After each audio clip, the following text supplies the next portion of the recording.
Bonsoir à tous et bienvenue pour ce nouveau numéro des Jardins de la Culture. Alors cette semaine, c'est le Muséum de Toulouse qui sera à l'honneur. Pour cela, nous aurons Virginio Gaudenzi, le responsable en équipement, qui nous en parlera. Il nous parlera de l'anniversaire des 2 ans de la réouverture du muséum et aussi des nouveautés. C'est parti tout de suite. Donc on se retrouve aujourd'hui pour parler des 2 ans de la réouverture du muséum à Toulouse. Donc nous sommes en votre compagnie. Alors première chose, depuis cette réouverture, c'est plutôt positif pour le muséum, pas mal d'affluence? Oui, absolument. Beaucoup de monde accueilli puisque depuis 2 ans, nous avons dépassé les 500 000 visiteurs.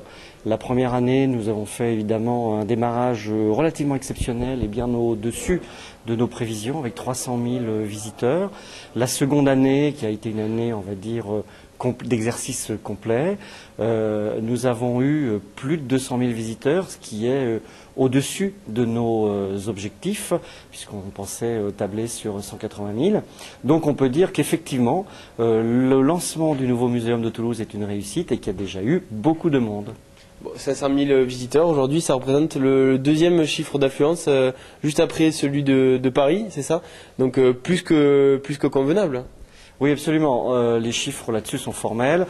En ce qui concerne la fréquentation des muséums, parce qu'évidemment, on n'englobe pas là-dedans tous les musées, mais en ce qui concerne la fréquentation des muséums, à l'exception du Muséum de Paris, on peut dire qu'aujourd'hui, après 2 années d'ouverture, le Muséum de Toulouse se situe à un très bon niveau, sans doute en seconde position au niveau de la fréquentation.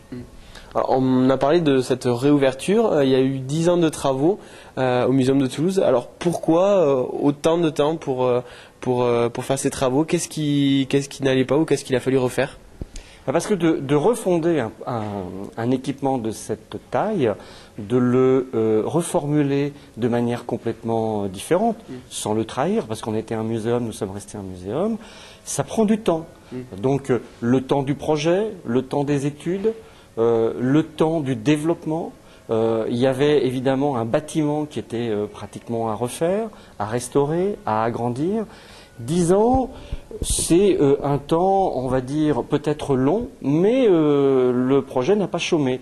Alors, la plupart du temps, quand on reprend des projets de cet ordre-là, il faut quand même savoir qu'il faut en général au moins 6 ans. Donc, effectivement, il y a eu peut-être une longueur un peu plus grande ici, mais 10 ans, il n'y a rien d'irraisonnable. 10 ans pour un bon projet, finalement, c'est plutôt bien.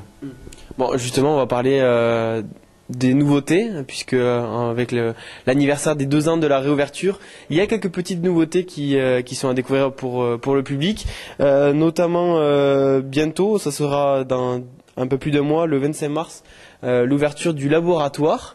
Alors, ça consistera en quoi? Qu'est-ce qu'il y aura dans ce laboratoire?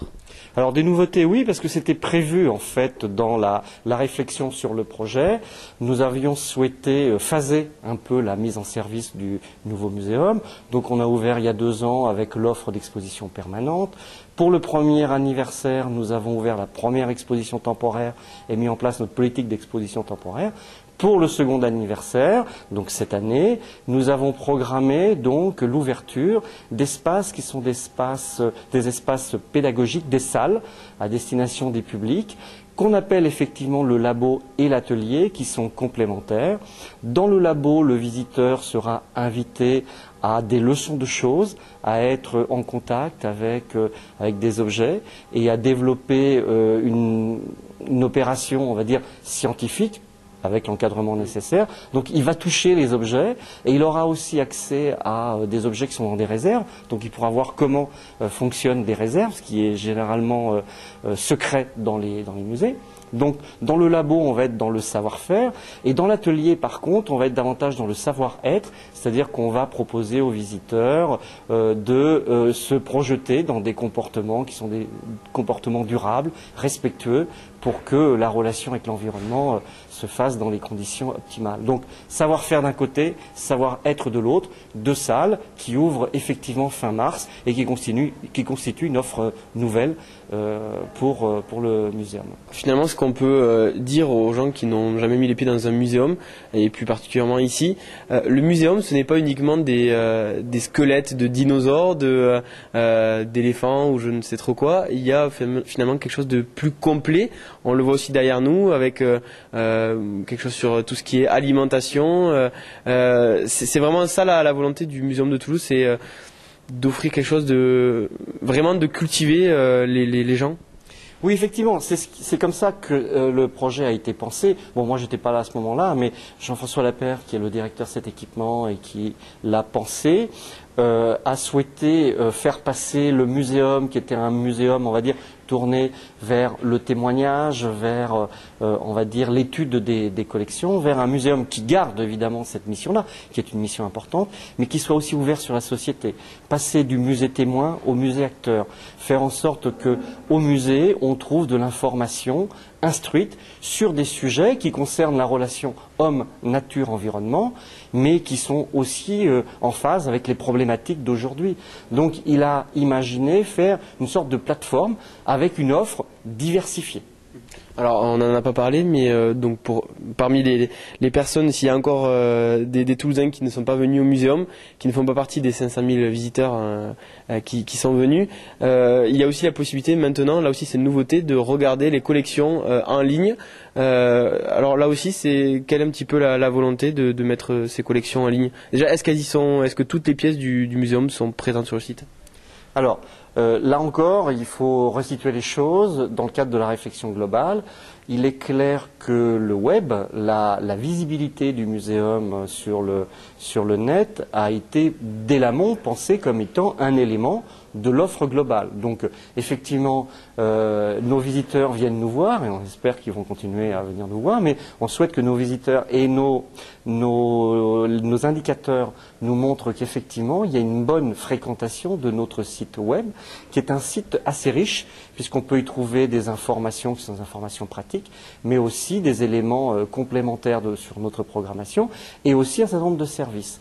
Bon, pour ce qui concerne les collections, bien entendu, il n'y a pas toutes les collections en ligne, mais il y a des éléments d'information sur un certain nombre de nos pièces maîtresses, avec des informations, on va dire, pédagogiques associées.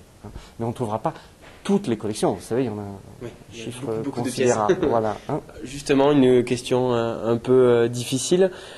S'il devait y avoir une ou deux pièces de ce muséum que vous préférez, ou en tout cas qui, on va dire, vaut le coup d'œil pour les gens, parce que peut-être qu'elles sont rares ou qu'elles ont vraiment une signification particulière, qu'est-ce que vous mettriez en avant?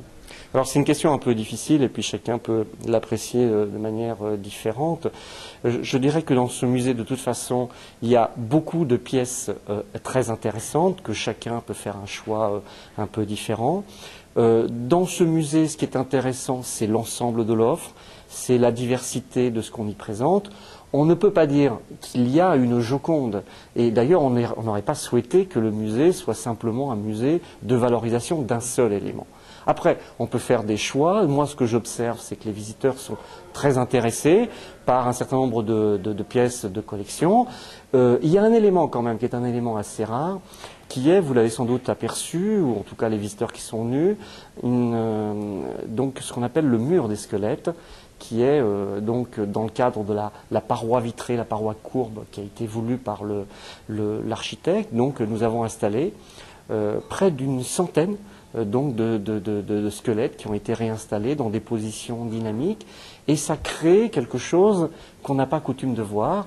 Et je crois même, pour l'avoir entendu, que beaucoup de personnes disent le muséum de Toulouse, ah oui, c'est le muséum où il y a cette paroi courbe, ce mur des squelettes, c'est un élément qu'il n'y a pas ailleurs.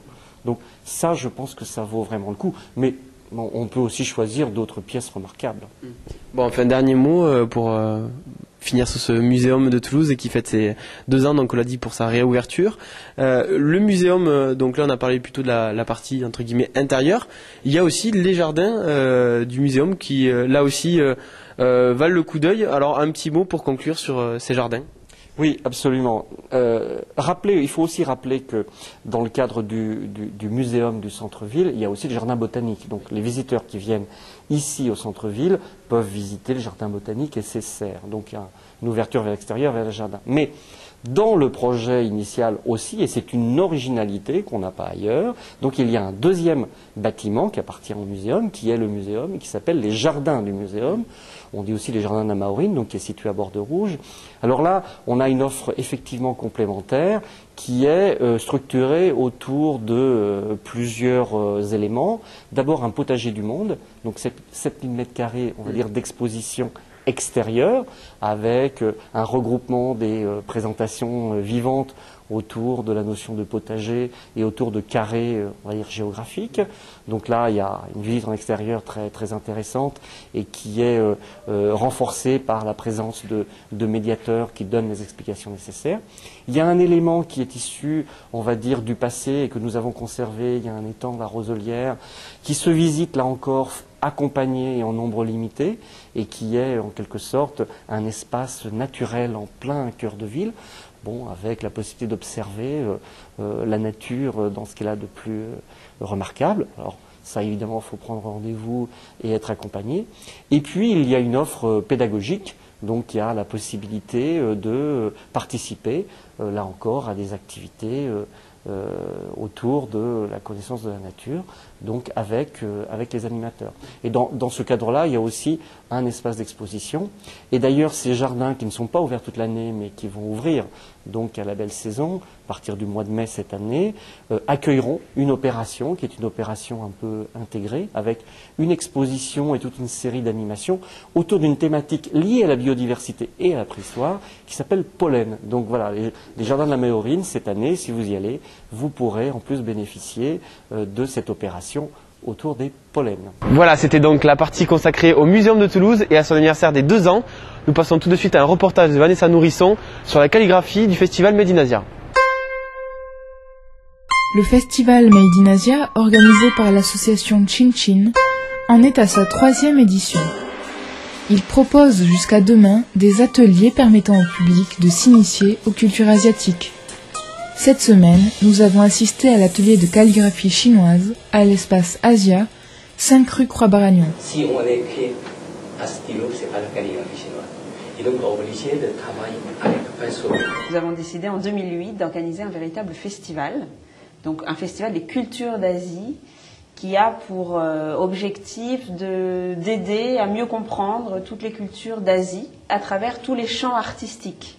Donc aussi bien de la musique, que de la littérature, que de la danse, que des rencontres, des conférences, des expositions de photos, d'art plastique. Donc c'est vraiment un festival très divers qui aimerait donner à tout le monde l'envie d'aller plus loin. C'est bon? L'ordre de trait, vous savez, là? Voilà, très bien. Toute l'Asie est aujourd'hui, dans la période contemporaine, dans une sorte de développement extrêmement rapide sur tous les points, c'est-à-dire aussi bien sur le niveau économique dont on parle beaucoup, mais aussi sur le plan culturel et artistique. Il y a aujourd'hui un dynamisme culturel extraordinaire, non seulement en Chine, mais en Corée, au Vietnam, à Singapour, en Indonésie. Donc voilà, on ne peut pas ne pas parler de l'Asie. Et nous sommes à Toulouse, dans une région où traditionnellement on parle beaucoup plus du sud, de l'Espagne, de la latinité de Toulouse.